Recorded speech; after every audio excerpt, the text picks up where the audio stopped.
everybody, thank you so much for joining me today. I'm going to pull my hair back a little bit for this one because I'm going to do some applications. I was sitting around yesterday and I thought, how about an end of the year recap on some products that came out this year that really gave a strong similar to high-end vibe, like really similar to a certain high-end product. We could say dupes, but these things aren't necessarily like, oh, look at this eyeshadow, it really duped this shade. As you'll see, it's more of an overall product type that just really closely compares to something high-end that I had in mind. So I'm going to apply some of these as I go. It's not a full face of stuff, but it's just going to be, you know, the things that really occurred to me to fall into this category. So the first thing is something from Catrice. This Soft Glam Filter Fluid Glow Booster. The shade is 20 Light Medium. I really enjoyed this stuff, and I do find it to be very similar to the Charlotte Tilbury Hollywood Flawless Filter. Maybe just a teeny bit more subtle in terms of the way it looks on the skin. You might say, well, Em, you've really praised the Maybelline Perfector 4-in-1 Glow Makeup stuff, and yes, I have enjoyed that, but I feel like that's different. That product really has a thin quality that's unlike almost anything else. This one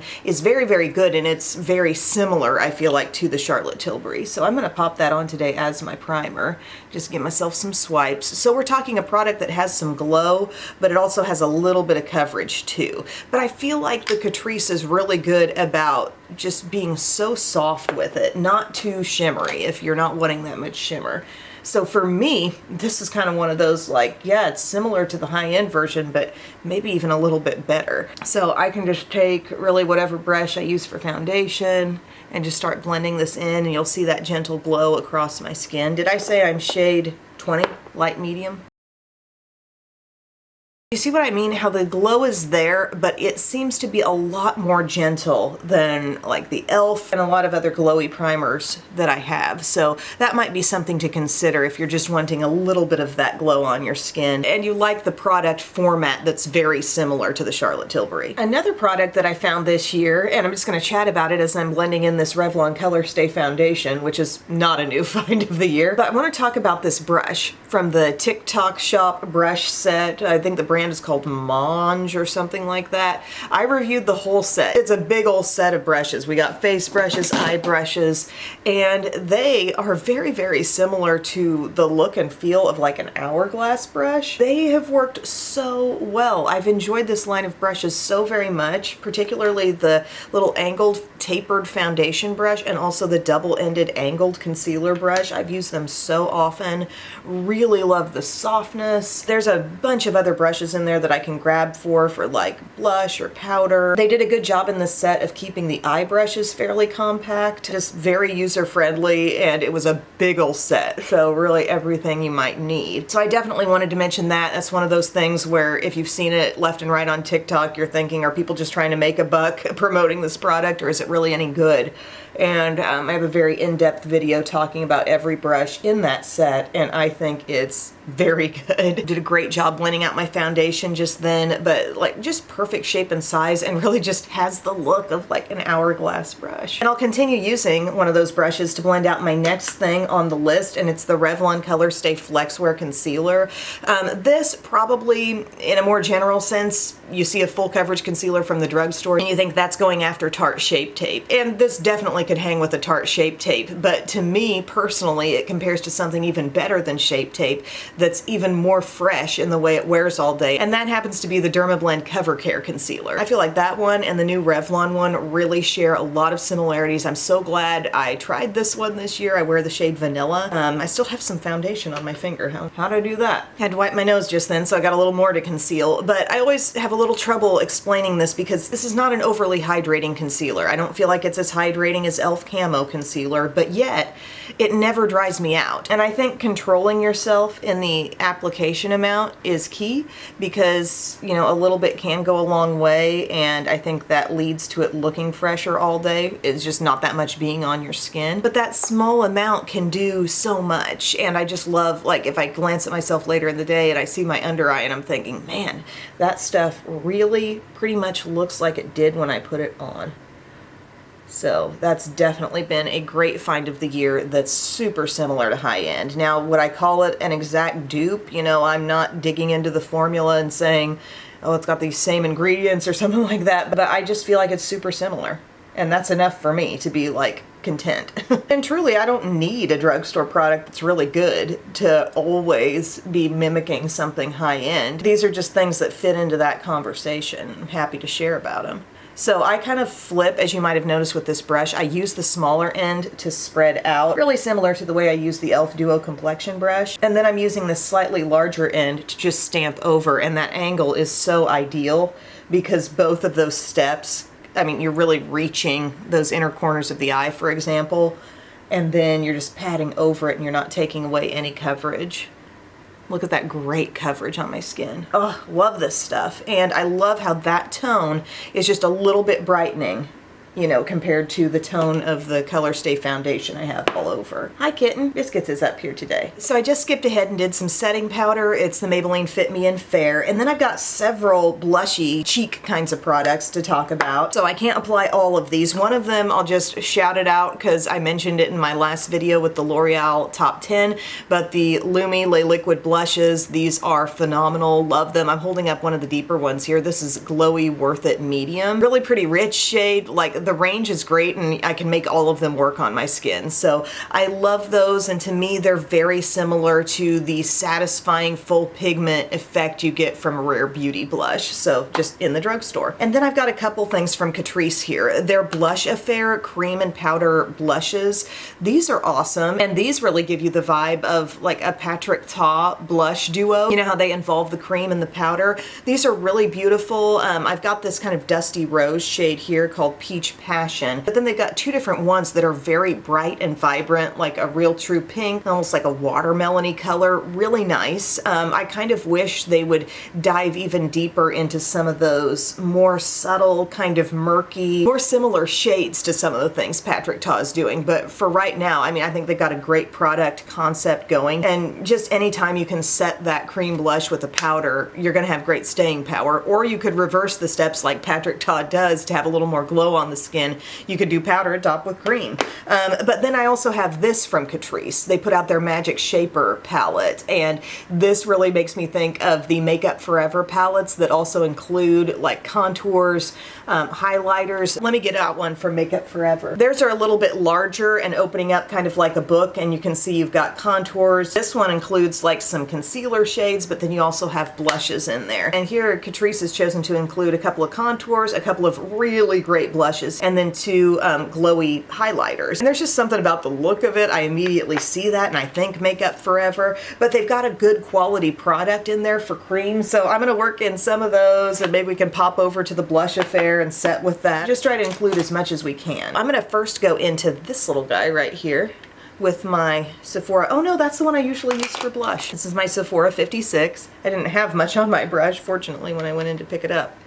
But good creaminess with these. They really can blend into your skin in an undetectable way. Like here, I've just patched it on from the brush. You could also dot it on and blend from there. I like doing that too.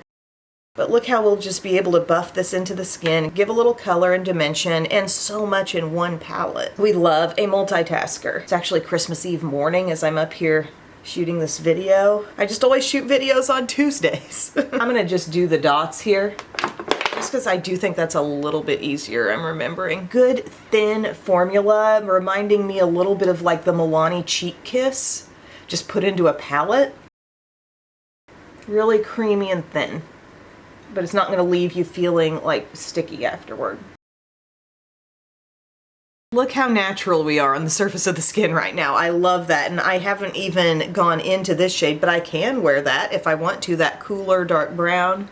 You know, if you want to get even more serious with it, look at me just giving a few little dabs. But I just want you to see, like, it's all workable for me.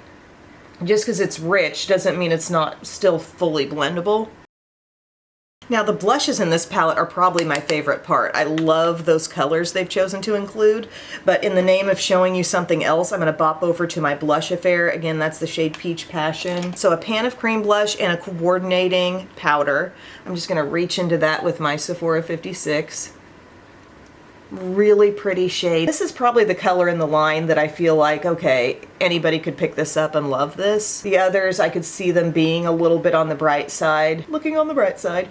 But anything can be used in a subtle way if you want to. See, look how we're just stamping it on, giving our brush a little twist so it's actually picking something up and then dabbing.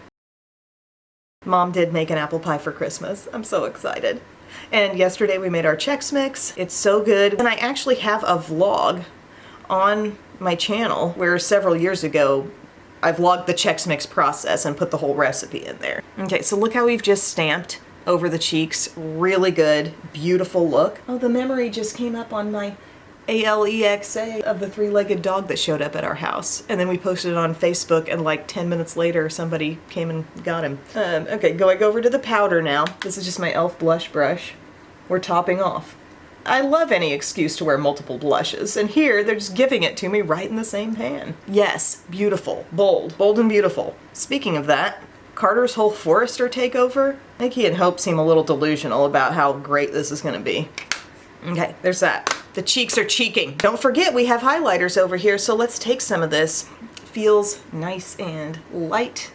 I'm gonna dab it right where I would normally put highlighter, and then just take a little brush. This is just a little guy from Real Techniques that I like if I use a cream highlight. Look how we're just blending, gently dabbing right over that. Surface of the skin could not look more natural with all these products put on. If anything else is on the brush, I'm gonna let it come up this way. Kind of blending a little bit on the edge of my blush too, so that makes a little more sense there. They're a hit. Good job, Catrice. And another thing, recently mentioned in the L'Oreal video, but definitely works amazing. I like the way the spraying on this goes, even better than the one size setting mist that everybody loves, but this is the infallible 3-second setting spray from L'Oreal. And while it does give you the hairspray vibe in terms of just the fact that it's an aerosol mist and the scent, it does truly work. Locks in your makeup all day, no questions. So easy. It even like starts to set your brows. I always think I should have done this step after brows because it really does like lock everything in. Alrighty friends, I did my eyes. I didn't have a certain eye product that made me think like, oh, this is duping high end. I thought of my L'Oreal Lace Shadow Sticks, but yet I feel like those are a whole other thing. Like there's not one certain high end product that those are like, they're better. You know, they're smoother, creamier, less pressure to apply, cooling. They're a whole other like leveled up thing. I don't know. I'm just gonna use whatever I wanted today on my eyes. Trying to just rediscover things I haven't used in a bit. This is from CoverGirl. It's their clean fresh color little quad in Cool Berry. I remembered getting this in a Walmart beauty box. Look at the clouds on there. I love clouds, so that's cute. It doesn't really scream berry to me at all, more just like cool neutral. So I got that in my crease, outer corner, and I used that shade on my inner lid. Really nice little quad, honestly. I thought it applied very well, even for the fact that the distance between these two shades is pretty extreme. It's not like a gentle gradient, but I was able to work with them pretty well. And don't get me wrong, there definitely are drugstore makeup products that exist that remind me of something high-end or are similar to something high-end, but I'm thinking about like newly released things this year, and if anything really makes me think that way. And I'm not having a lot eye-wise, but for lips, I have a couple of things. The e.l.f. Pout Clout, these were Emily Award winners. I feel like I've talked about them a lot. This is the shade Wicked Cherry, but they're like a cooling, plumping lip pen that reminds you so much of the Tarte ones. They're the kind of product where they lay down on the lips with a lot of gloss-like shine, and I love that. I love this Wicked Cherry shade. I've got a reddish one as well. Like, they're so good. There's a nice, luxurious, moisturizing thickness to these. They're not sticky at all, but there's enough thickness for them to actually hang on fairly well. I wouldn't call them long wear by any means, but if you're not doing a lot of eating and drinking, the moisture from one of these can really hang around a long time. It's got that exact same scent as Tarte, like a soft kind of coconutty scent, but a really beautiful cooling sensation on the lips. I love these, and I have been meaning to try some more shades, but I'm also trying to stay true to my goal of not like overbuying makeup lately, and I've done pretty good with that too. My other thing, it reminds me so much looks-wise of my Dior Lip Glow Oil. This is the shade Mahogany, but it's so much better actually. I really like the color that this deposits on my lips so much more, and also I'm a sucker for that cooling feel, but it's the ColourPop So Juicy Plumping Lip Oil, and the shade is called Beverly Drive. This is a total hit, so I'm gonna put this on like my top lip just so you can see what I'm talking about. It's very light, sheer. I mean, it feels luxurious and the packaging's so cute, but it's the slightest of slight tints of color in that product. Then you see this one, and it's just a little bit more satisfying color amount for me. Look. Top lip, kind of clear, little tint of color, but bottom lip, really satisfying, beautiful amount. I'm mushing them together now. But so much more affordable. Don't see it and think, ooh, that's gonna be super dark. It's gonna turn out to be like this perfect soft berry glaze. Feels soothing. I wouldn't say like, oh my gosh, that's just plumping my lips up. It just feels soothing to me, that cooling feel. So my friends, I hope this gave you some ideas. If you're wanting to try out some drugstore stuff that really does have some similarities to high-end, I found quite a few things that fall into that category, and I would love to hear in the comments section if you have any other ideas as well. And of course, any more video requests, let me know what you want to see, and I will see you all again very soon. I love you. Bye.